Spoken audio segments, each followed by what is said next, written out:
So do I need to start over? Yes, you will. Okay, let's try it again. Ready? Let's go. Good morning and welcome to Coffee Talk on Trinity Sunday. My name is Angela Shelley. I'm the Interim Associate for Pastoral Care and Adult Education at St. John's. Today our presentation will be from St. John's Campus Rose Commission and the members of a recent mission trip to Cuba. The Lord be with you. And also with you. Let us pray. Oh, holy and gracious God, we give you thanks for those who have the heart of missionaries. We give you thanks for those who are willing to go to places that are inconvenient, places that are where there is need, places where there is joy. We pray for your blessings on Cuba and all those precious people who live there. And we pray for your blessings on those who travel there and do the work of your hands and your feet on our behalf. In the name of the Father, Son, and Holy Spirit. Amen. And I want to begin by introducing Marian Lamba from the Campus Rose Commission. She is not related to the palace, she says, but she is here to present. Good morning. Buenos días. Buenos días. Bienvenidos. So we're so glad y'all are here to hear a little bit about the latest mission that we had to Zorrilla in Cuba. Just real quickly, I'll tell you, the Campus Rose and the commission, the relationship between Cuba and St. John's is now at 22 years. 30 years, 23 trips. Okay, so actually I counted 30 trips. 30 trips. 30 trips, okay. 30 trips, 23. Okay, 30 years, what am I talking about? 30 99. trips, 20 trips in 23 right, years. okay. Okay. So of those trips, the smallest group was the first one, and that was with Josephine Newton, who started sort of this relationship that we have with Cuba. And then in more recent history, there was a group of 14. I think that's a little large for Cuba, but it was a mission that included 3 different parishes from this area to go and see 3 different parishes in Cuba. So what we'll share with you this morning is just information about the circuit, the Los Arabos circuit, the water systems that have been installed, and then sort of what's happening now in Cuba and how we as a parish here in the States can help our brothers and sisters in Cuba. So who will share this information with you is Sandra Howard and Tyler Mcmillan, who both went to Cuba in April of this year. So I'm going to invite Sandra to come up and tell you about that.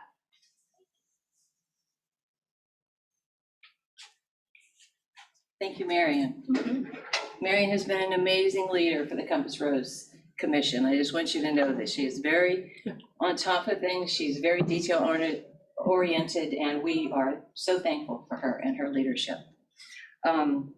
So once again, buenos dias. So good to see your faces this morning. I'm going to tell you a little bit about our trips. I got confused there for a bit. It is the 30th trip we just made in April. And as Marian said, Josephine Newton was our first. We've had numerous trips since then. Quite a few of them involved youth from St. John's, but also youth from other Episcopal churches in this area. We had a trip that involved 2 St. John's choir members who went to a music conference in Havana. We've done 3 Living Waters for the World clean water installations within our Los Arabos circuit, which I'm going to tell you about in a minute. And we've also made Living Waters installations in 2 other churches in Cuba. We've made numerous trips over the years to strengthen our relationship with our companion parish, which is, of course, San Pedro Apóstol. And by our rough count, 170 adults and 123 youth have represented St. John's during those 30 trips. 170 adults and 123 youth. It's been amazing. Now this year, as you can tell, we had to take a small group. So Tyler and our faithful translator, Sabrina Reisinger, and myself went we made a much more shortened trip than we normally do. We usually go for a week or 10 days. This time we were there for 5 days, but it was lovely as always. So I'm gonna put up the next slide. Oops, I gotta do it over there. Nothing is happening. Here, I'll do it for you. It worked before, didn't it, Angela? Just there. Now? There you go. Ah, oh, now we go back. Okay, here we go. One more.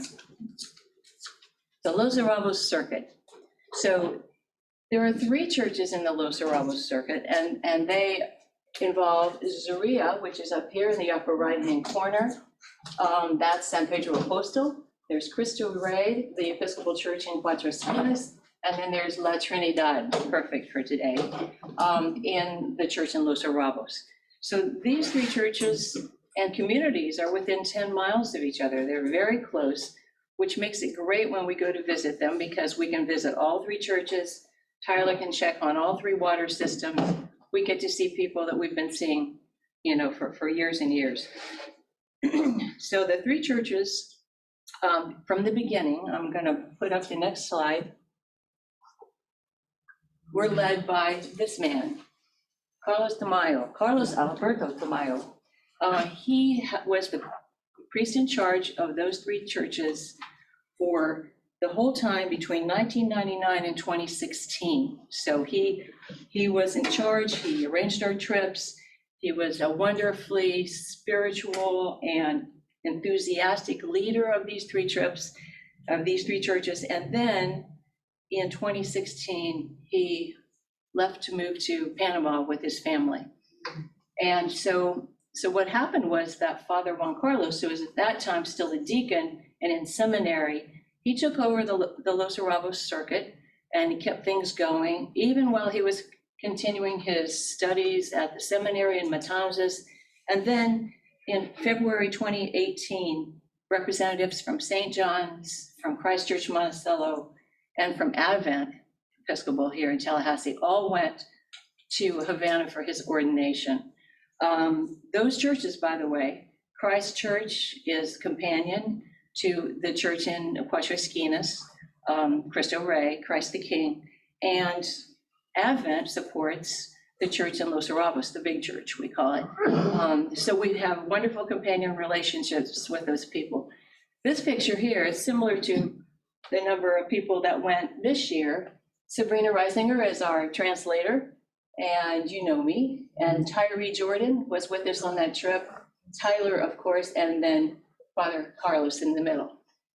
One of the reasons that trip was so special is that we were able to install that cross that was made by my husband Dennis and his friend Walter, and install the sign that was made for us outside the church. And we were hugely excited about that. That was in December 2015.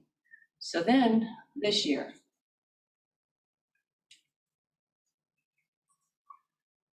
okay, it doesn't like my thumb on the arrow, I guess. All right, this is this year. You see that the sign is down, the cross is down, even the bell that used to hang on that arch is down, because the government decided that this was not an official place of worship, and so they made them take down the cross and the sign and the bell. So that was disheartening. Does it affect their worship? No. Does it affect their enthusiasm? Not in the least. But it is a sad thing to see what has happened. Now, moving on to some amazing news. Whoops.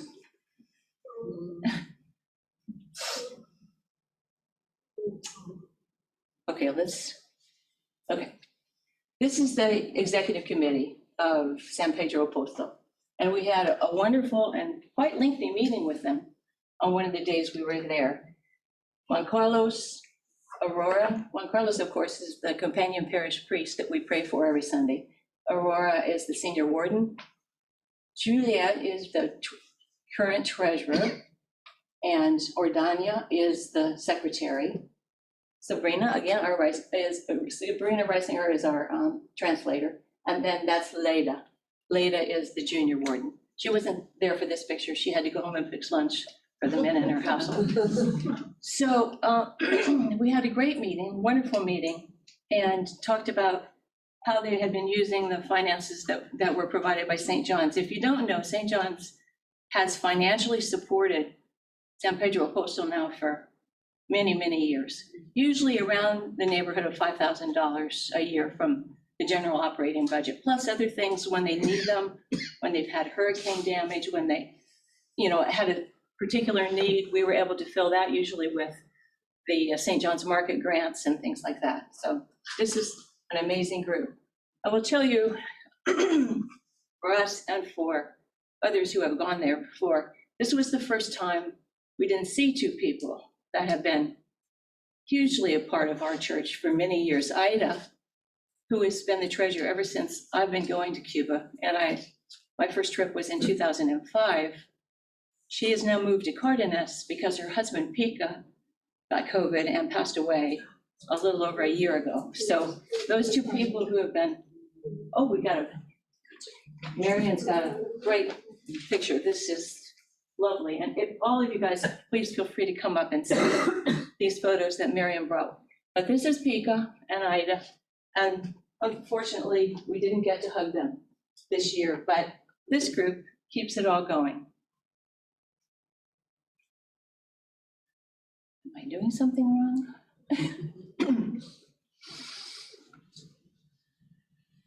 Here, I'll go to the next one for you. Thank you. I may just say, have the next slide, please. Yeah. Shall we do it? Yes, that'll be fine. Okay, so just to kind of orient you here, in the front here is the front of our church, San Pedro Apóstol, and then right next door is a building. This building now, and this is the front of that building. This building now belongs to the church, and that is thanks to a lovely gift that was given in memory of Linwood Arnold. Linwood had gone with us to Cuba on several occasions. Linwood passed away during the early part of the pandemic, but his family, who are here today, decided that if people wanted to make memorial gifts, they could make a donation to the Compass Rose Commission, something that Linwood felt very strongly about. So when we were there and they were showing us the house next door, they also showed that they made this amazing marker, which is going to be erected on that building next door. And it was just a thrilling thing to be a part of that, to be there whenever they brought out the marker. And it's going to be a while for it to get in shape. You can't tell, but it's not in the best shape. However, they have all kinds of wonderful plans for it, for educational purposes, for meetings, for Sunday school with the kids.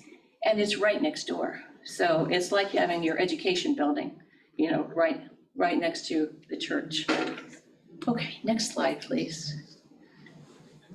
2 more slides from me, and then Tyler's going to take over. So this was where Tyler and I were on Palm Saturday while we were in Cuba. This is the congregation gathered at Cristo Rey, Christ the King, in Cuatro Esquinas. So we went there for our first service on Saturday afternoon, which was lovely. They had a procession just like we have here, the procession into the church. And you may not know this, but this is really a large gathering for Cuatro Esquinas. They lost their deacon early for an illness that took her life early. She was also in charge of the water system. She was also the anchor for that church. So it's taken a while for them to kind of build back, but they're in really, really fine shape now. And we had a lovely time there in their service. Next slide, please. And this is the going away party when we were leaving Zorrilla. This is the crew that is there all the time, every time we go. This is our bus driver, Andres. He was wonderful. And you see Juan Carlos down here. But those people in the back, those people have been there with us all these, all these 30 years, basically. 23 years, I did it again. All these 23 years, they have been with us.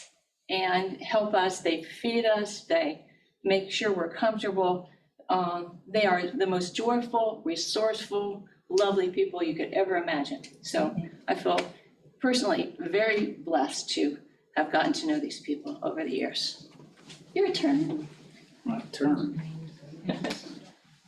All right. So as Sandra alluded to, and for those of you here and online who are new to this, about 9 years ago, St. John's and our friends in Christchurch and Monticello got together to fulfill a request of of Father Carlos and these congregations who had seen these water systems in other places in Cuba and thought it would be a great thing for their community. And in a strategic planning meeting they had at the request of Father Dave, they said, we think this would be one of the best ways to serve our communities. So in 2013, we installed the water systems in Zorrilla and Cuatro Esquinas, and in 2015, we installed a water system in Los Zorrillas. And then can we back up a second? Yeah, sorry. Yeah. So, and then as Sandra mentioned, we also helped Holy Comforters Companion Church in a town called Ceballos, which is about 4 hours to the east of Zorrilla. And we also partnered with a Presbyterian church to install one in a Baptist camp in Guanabacoa. Yeah, I'm having a hard time with names today.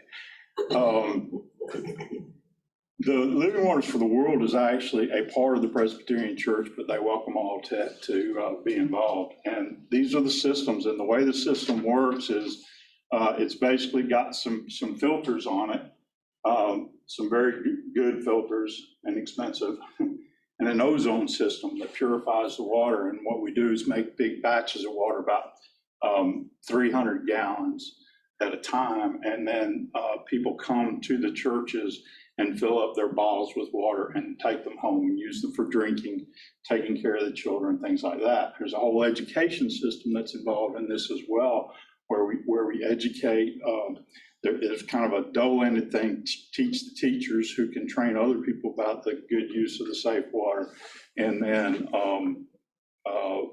also just some education of youth and children and stuff like that. So it's a really it's a very well thought out program, and it's very effective. The water is free, and it's free to everybody that walks up with a jug. So it's a big deal. Okay, so next slide. So while we were there this time, we checked out all three systems, and pleased to say they're all working very well.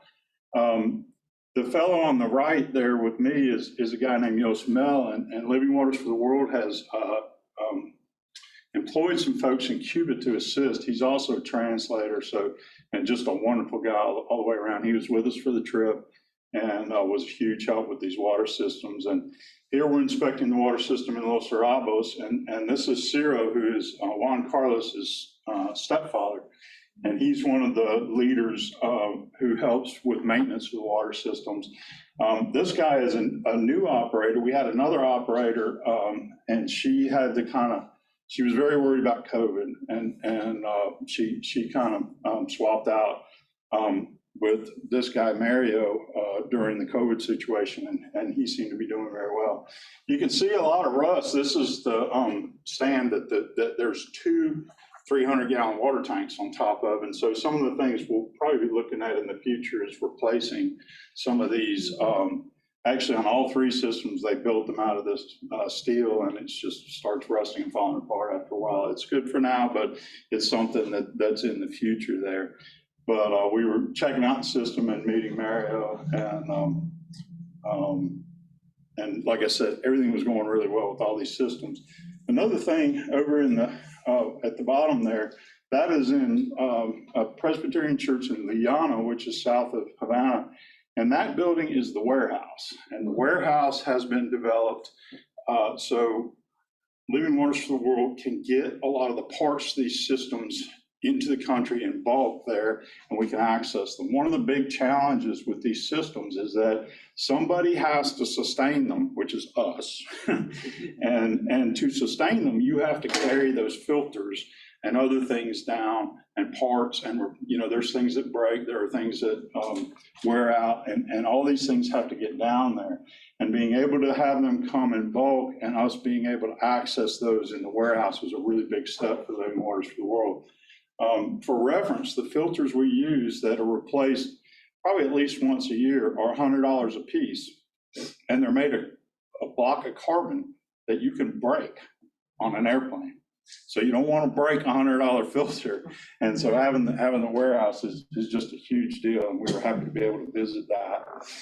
I want to say that one of the things also that's really interesting to talk to them about with these water systems was during COVID,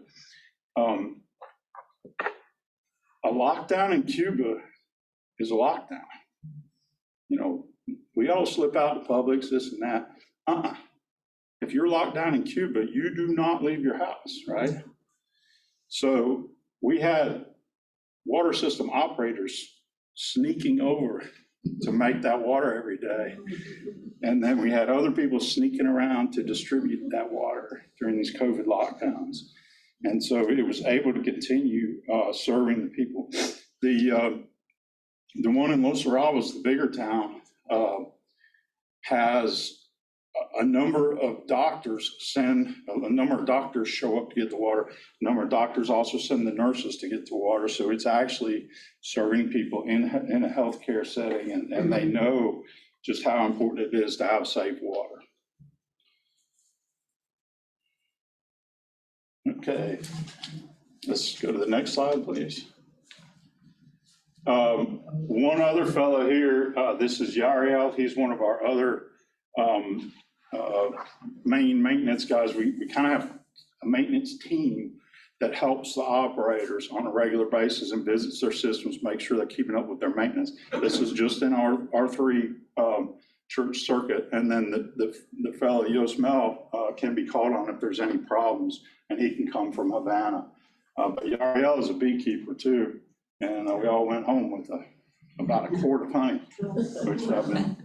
It ain't Tupelo, but it's close. And then this is Mother Ide, and she is from the church in Ceballos, and she has a great relationship with us and with the people in this church in Zorrilla. So she came over from Ceballos and would visit us for the whole time. Wanted to just show these kids so you can get a feel that kids in Cuba are the same as kids here. Next slide. One of the things that was really neat about this visit to me personally was usually when I'm there, I'm working very heavily on these water systems, and we didn't have work to do this time, so I was able to spend some more time in the community in Zorrilla. And the only time I've ever done that before, we took a little walking trip. A lot of other people do that while we're there, but when I'm working on the water systems, I just don't have time. And the couple on the left, they go by Nana and Papi. I had met probably 5 years ago. And so one of the things we did this time was this young lady, Ariana, is learning English. And so we asked her to give us a tour of the town and to narrate that tour, which she did. That's her friend Dairan, and in the back also is Delanis, who lives next to the church. Her grandmother is the water system operator. And these teens, like the little kids in the previous one, they're just like teens here. They're wonderful, smart kids. But we went to visit Nana and Papi, and she said she hadn't been able to come to church lately because she'd had 3 knee surgeries and wasn't very mobile and had a lot of pain. And we asked her, well, are you doing anything for pain? She said, it's typical Cuban, no. So we were able to, and you'll see in a minute, some of the way we bring a lot of medicine stuff. We told Ariana, you're coming back to see her with some painkillers. So, help take care of her. Okay, let's go to the next one. Just wanted to share a little bit more about our Palm Sunday services. They were just amazing. This is processing into the church on Palm Saturday in Cuatro Esquinas. And then, and for those of you who haven't been there, I didn't plan this, but I just noticed that the tractor, I mean, that's how a lot of people get around there. There's also a lot of horse carriages and stuff. It's kind of a very rural area, and that road goes about 2 miles to Zorrilla. It's a dirt road with a lot of holes in it. Okay, next slide. I think this is my last slide. This is Palm Sunday in Zorrilla, and it was just an amazing service. Really fun for me too to have been going there since 2013 to see these kids. This one was 4 years old when we first met her and installed the system there, so to watch them grow up. And I think that's all for me.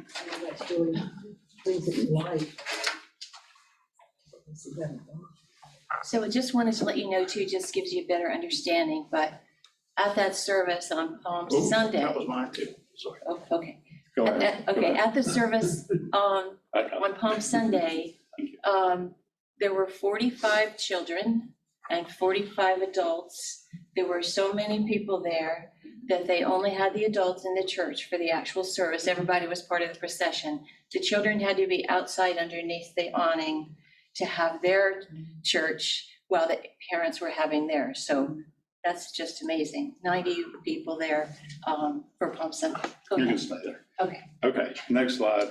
So one of the things we want to talk about a little bit too is that we learned while we were there that a lot of people are leaving right now, and a lot of them are the youth. On the left, there's Raniel and his wife, Dalia. They lived in the house next to the church in Ceballos, where Mother Ade is, and I stayed in their house a couple of times.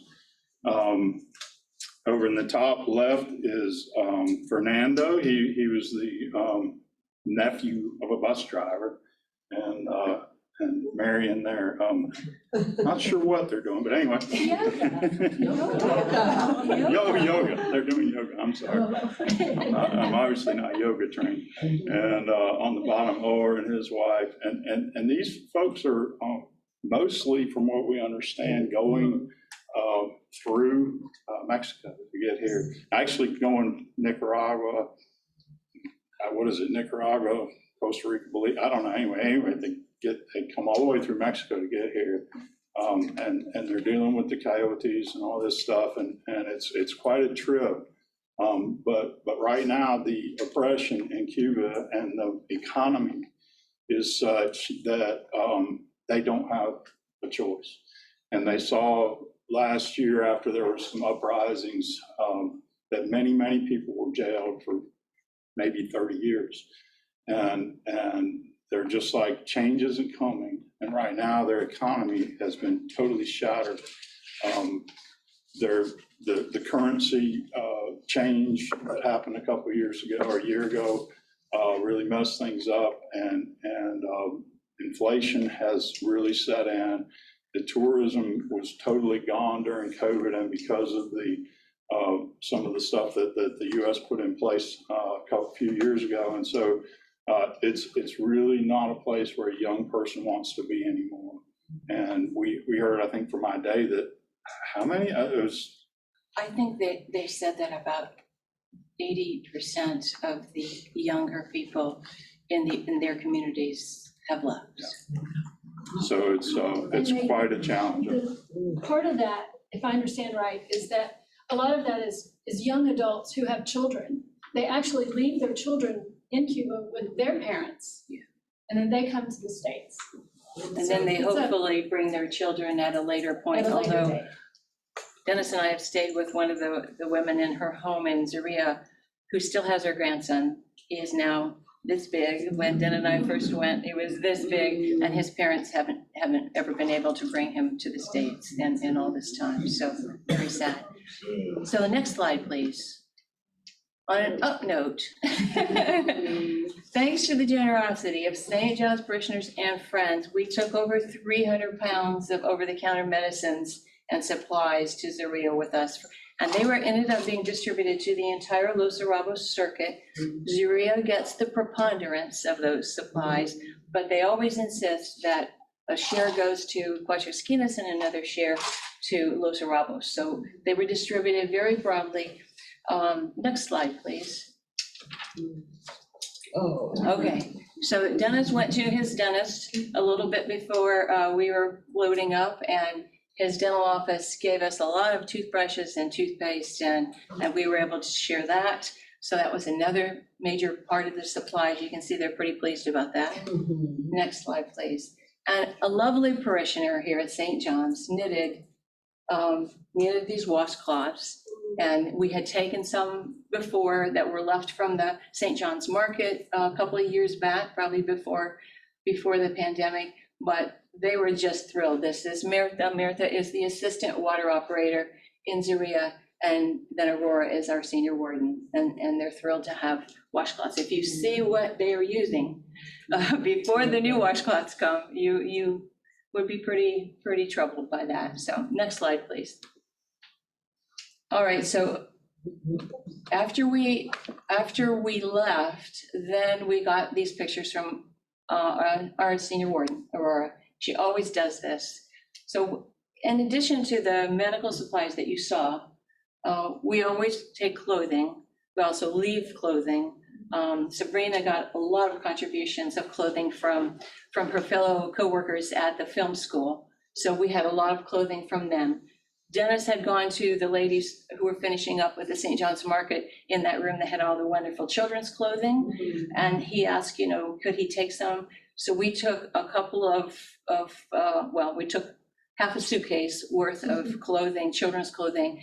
And so what Aurora does is she makes piles for all of the families in Zorrilla that are needing these kinds of things. So these are all representing individual people. Another parishioner, by the way, gave us a dozen baseballs. I can't tell you how important that was to the youth of Zorrilla. So she has baseballs on some piles. She has, medicines, baby powder, toothbrushes. This is all piles of clothing, and some of them have coffee on the top of them. They love the coffee. And then this is Aurora actually distributing medicines. This is in the kitchen at Zorrilla.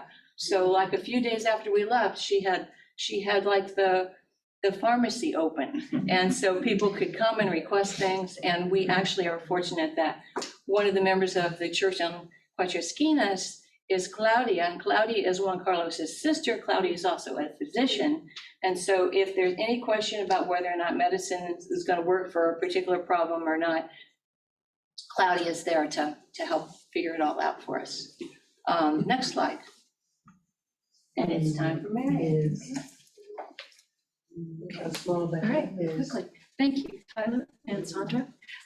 So if you don't feel a little love in your heart, then seeing these people, these friends, these families in Cuba, and being there and experiencing their lives is such an emotional experience for people. You cannot walk away without feeling loved, enveloped, and also the desire to be one with them, to walk with them in this life, in our walk with Christ. And so Compass Rose is an outreach of St. John's. So what can you do? Well, you can always pray. They need a lot of prayers, and prayer works. But learn about Cuba, learn about life in Cuba, the struggles that they have. Tyler talked about the currency. The currency changed, I think, 3 times in a year. What used to be reasonable is, just like here, except for worse. Their inflation is higher than ours. So learn about their lives, how they live, how the government run certain things for them. Certainly pray for our parishioners. If you want to pray for somebody in particular, please feel free. I can give you a name. Any of us can give you a name if you got a person you want to pray for. You can, and St. John's is always very generous with donations of medical supplies or medicines, over-the-counter medicines that we take. As Sandra said, we took 300 pounds in this last visit. We could have taken more if the airlines would have let us, but we were limited. So when more of us go, we can take more. And the other thing I would really encourage you to consider and pray about is to be a missionary to Cuba. It is a process that will change your life. And that's just the truth. It will change your life. The people in Zorrilla, in the circuit, in these churches, and also in Ceballos, I'm sure other places, those are the only ones I've been to. I don't know. There's a soul there that's deep, and we all have something to learn from them and to give back to them. So anybody have questions that we can answer for you? Yes, Dennis? I don't have a question, but in the matter of praying, I thought folks would want to know too that they pray for us. They They're do. praying for us in their services. If a storm is coming this way, they are praying for us. It's a two-way kind of communication, well, three ways if you include God. So it's really wonderful. And if they hear that one of our parishioners is ill, then they pray for that person, and then they ask about him every time we talk, every text message, every message we have. So how is so-and-so? How is so-and-so? They're very, very prayerful and loving people. I wonder how often you go and when is the next trip? Well, we couldn't go during COVID. So 2019, well, 2020, 2021, there was no trips. Generally, we go 2 times a year. So once or twice a year. We're hoping at the end of this year, that's 10 years? Next year, 23. So in 2023 will be a 10-year anniversary for the water systems. So, but hopefully we can go again. The balance right now is their ability to receive us. So food, lodging, transportation, all of those things. That's why really only 3 people went on the last mission. That's all they could. It took them months and travel to hours away to acquire enough food and then put it aside, not eat it themselves, but put it aside to feed the 3 of them when they came to visit. We tried to tell them that we'll bring our own food. It doesn't work. I said in no uncertain terms to Juan Carlos, they will bring their own food. You were not to feed them. They got fed. Gained weight. So that's their nature. That's their love in many ways. Well, one thing I noticed too on this trip was that a lot of people who had been larger had lost a lot of weight. And they're having a hard time just simply surviving right now. I will tell you that almost all of the financial support that we have given for the last 2 years has gone to feed the people. Yes. And that's not what it had been used for in the past, Right, but that's what it has to be used for now. Yeah, while you're there, do you have any interaction with government people? And do the government people, they don't like the outside of the church with the cross on it. Do they bother you? Is there any interference inside the church while you're doing things? Not that I have ever Not that we experienced. know, Steve, never. No, I think the thing about removing the cross, so the historic churches, like the one in Los Arabos, basically the way it's worked since the revolution is that if there was a church in place, they were allowed to remain.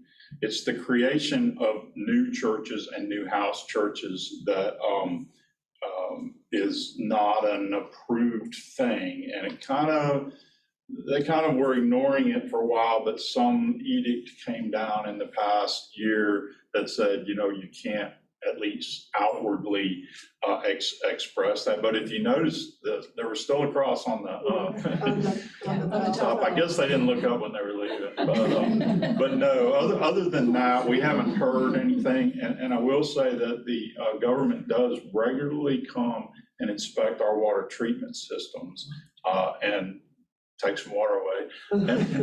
And we've never had a failed test on the water systems. We also send test packets, and so they test the water themselves for bacteria. But the government knows all about it. They know what's going on, and they're actually seem to be somewhat supportive of it. I have a question. I'm looking at the water and wondering how the power is. Is it strong enough working when it's fine? That's a very good question. Yeah. And not only that, but the water, so they have, even in these very small towns, they have water distribution systems. Yeah. The problem is they were all built in 1956 or 7 or 8 and have not been maintained since then. So they have a lot of breaks in the pipes and stuff, so there's infiltration of bacteria. Some places the water is fine most of the time, but I kind of call it water roulette. It might be fine today, but not tomorrow. Yeah.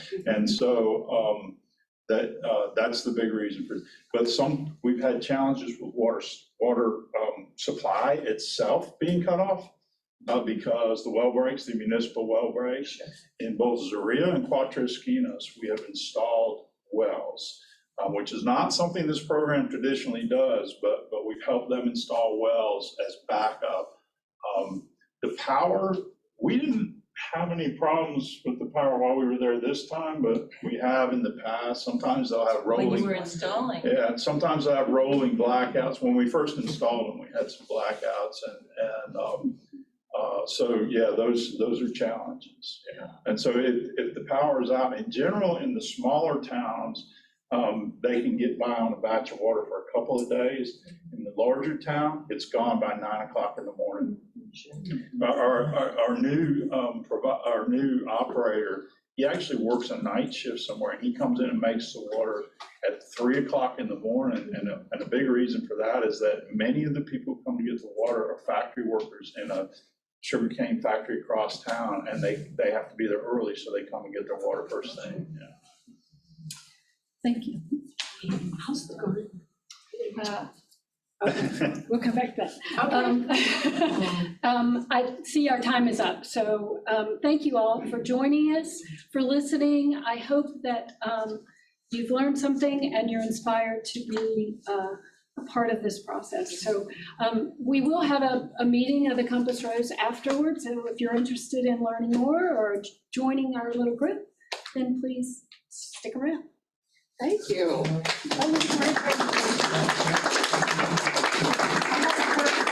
Many of you, I haven't heard this story before and I've only heard little glimmers of the work, so it's really a pleasure. Thank you all. Thank you for going on behalf of St. John's. Next Sunday, there is no coffee talk because sadly it's our day to say goodbye to Mother Abby. And we'll have a reception for her, so please come and celebrate for that. And the 26th, which is the next Sunday, we'll have another reception because Bishop Howard will be here. We have 26 adults and youth being confirmed and received into the church, so that's a big celebration. And so that'll be a big party. And the next week is July 3rd, and we will have coffee and conversation with Father Rick. So thank you everyone for being here. God bless you all.